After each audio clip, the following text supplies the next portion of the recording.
દિવ્યાંજલિ Chitroda S1 live news ચેનલમાં આપ બધા મિત્રોને મારા નમસ્કાર। હવે જોઈએ આજના મુખ્ય સમાચાર। જૂનાગઢની સેવાભાવી સંસ્થાઓને સુશીલાબેન છોટાલાલ શાહ દ્વારા 7 લાખ રૂપિયાનું અનુદાન આપવામાં આવ્યું। દાનવીર સુશીલાબેન છોટાલાલ શાહ દ્વારા એમના માતા પિતાના આશીર્વાદથી તેઓશ્રી હંમેશા જરૂરિયાતમંદ લોકોને લાખો રૂપિયાના દાન કરતા આવ્યા છે। તેના ભાગરૂપે આજ રોજ જૂનાગઢની જુદી જુદી સંસ્થાઓને 7 લાખ રૂપિયાનું દાન કરેલ, જેમાં 1.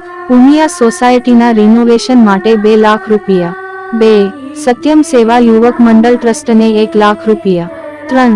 શ્રી મયારામદાસજી આશ્રમને 1 લાખ રૂપિયા, 4. પ્રજ્ઞાચક્ષુ ચેરી ટ્રસ્ટને 1 લાખ રૂપિયા, 5.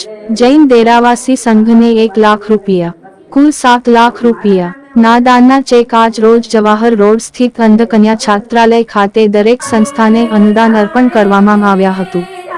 ઘરનો પ્રસંગ હોય એ જ રીતે નાનો પણ સુંદર કાર્યક્રમ છાત્રાલયના આંગણામાં રાખવામાં આવેલ હતો, જેમાં સુશીલાબેન છોટાલાલ શાહની જીવન ઝરમરની વાતો કરવામાં આવેલી અને તે તમામ વાતો દરેકના જીવન માટે પ્રેરણાદાયી હતી।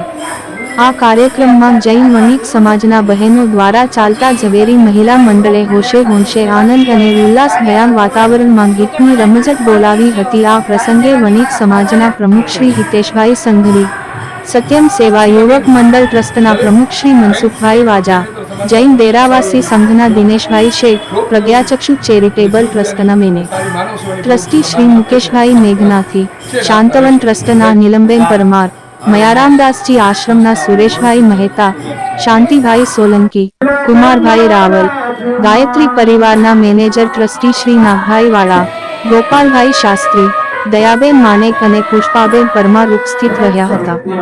આજના આ શુભ પ્રસંગને સફળ બનાવવા માટે શ્રી અરવિંદભાઈ મારડિયા, બટુક બાપુ, અલ્પેશભાઈ પરમાર, કમલેશભાઈ પંડ્યા અને ચંપકભાઈ જેઠવા, KS પરમાર, વર્ષાબેન બોરીચાંગર, સરોજબેન જોશી તેમજ નામી અનામી દરેકે જહેમત ઉઠાવી હતી।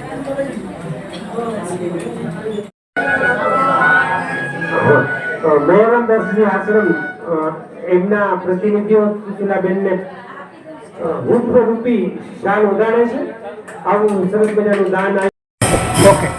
આજે સુશીલાબેન છોટાલાલ શાહ દ્વારા જૂનાગઢની 7 સંસ્થાઓને દાન આપ્યું છે।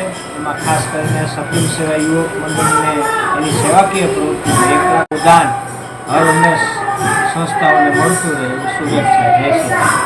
દર્શક મિત્રો, અમારી ચેનલને એકવાર અવશ્ય સબસ્ક્રાઇબ કરશો। ચાલો મિત્રો, કાયમ અવનવા ન્યૂઝ જોવા માટે તૈયાર રહેજો। બધાને મારા